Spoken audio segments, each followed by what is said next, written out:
Welcome everyone. If you don't know how to test components with a multimeter, it's hard to go far in electronics. Watch me test components like you're right here on my shoulder. So remember, for this kind of MOSFET, always here we have gate, drain, source, and of course this pin is connected to the side. This side here and this side are connected together, 0. Okay, this is the same.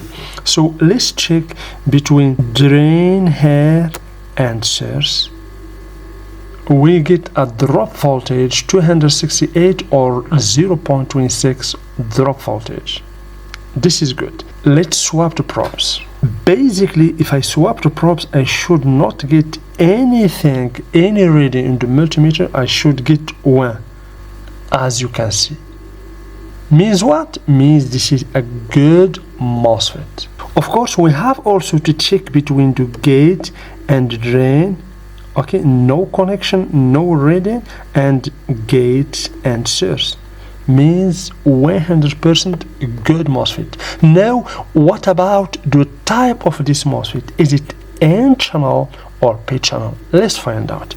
So once I put the black probe here in the drain and the red probe in the source, and I get a reading or a drop voltage here, means what? Means this is N channel MOSFET transistor.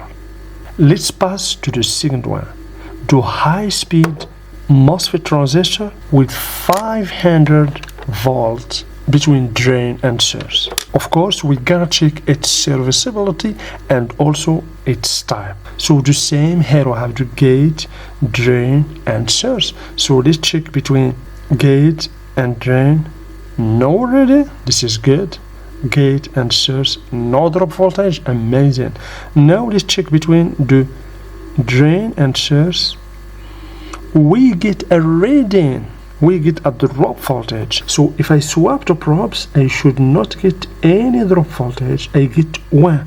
Means also the MOSFET is serviceable.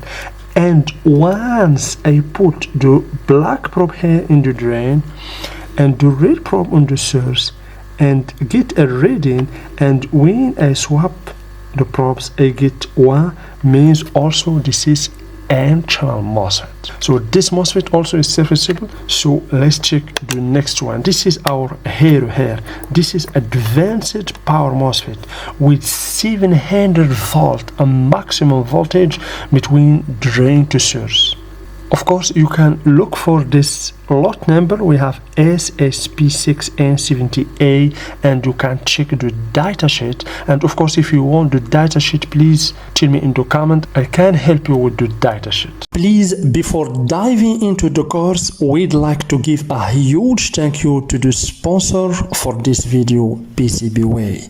PCB Way offers many services ranging from PCB production and assembly to 3D printing and a variety of materials, CNC machining, sheet metals fabrication, injection molding, and more. PCB Way makes it easy to get custom parts for your project. And if you don't like to work a lot with a soldering iron, they can even assemble your PCBs for you. That's the PCB Way. Now back to the video. Okay, so let's check between gate and drain. No reading, no drop voltage. Amazing. Gate and source, no. So guys, if you get any reading like this, means the MOSFET is not good. Unless you touch the gate with the red probe, in that case you can get a continuity. This is also another method that we use to check the serviceability of the MOSFET. So let's check between the drain and the source.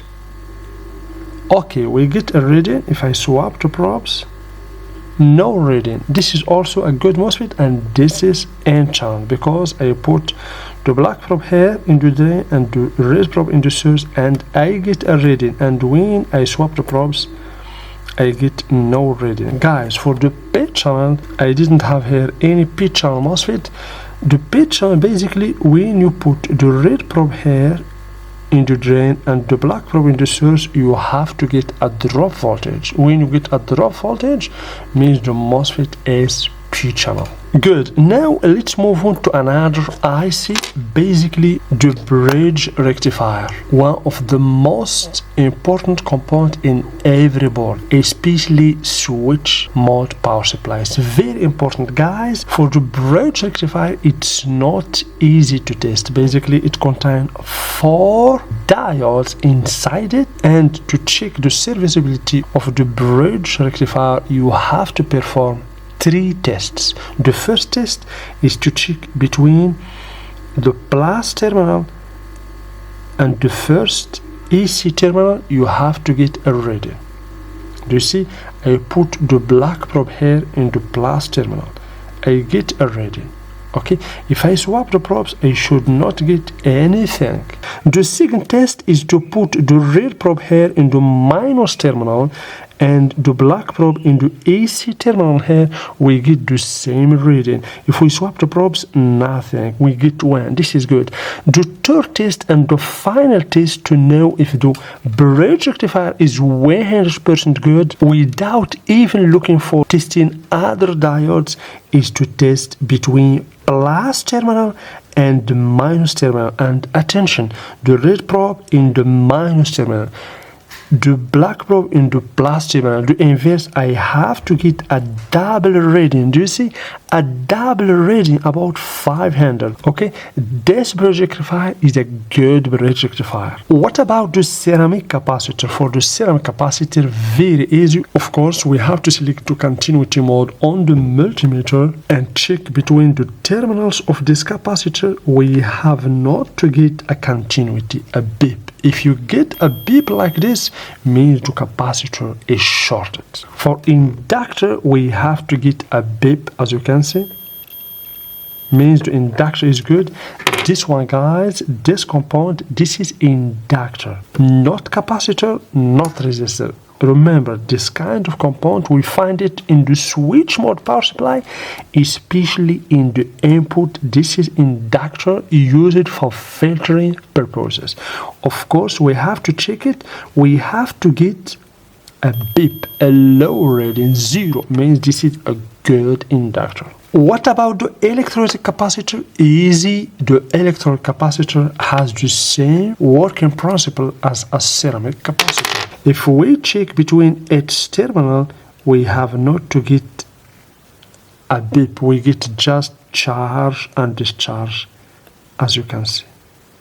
If you get this reading like this, means the capacitor is bad. Now it's time to check the diode here. Of course, make sure you select the diode mode.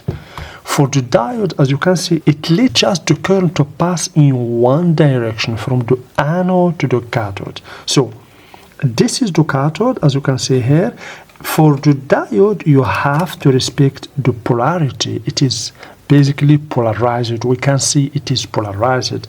You have to put here the black probe in the cathode or in the negative terminal, the red probe on the anode. We get a drop voltage 0.25 or 250 volt depending on the type of the multimeter.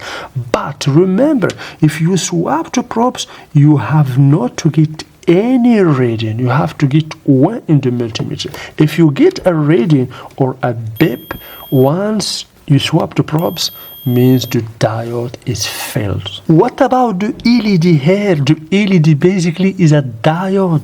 Don't be confused. For the LED, you see here, we have a metal inside it. This big metal here is the cathode, and over here, this is the anode. So for the LED, you have, of course, to put the black probe here, the red probe here.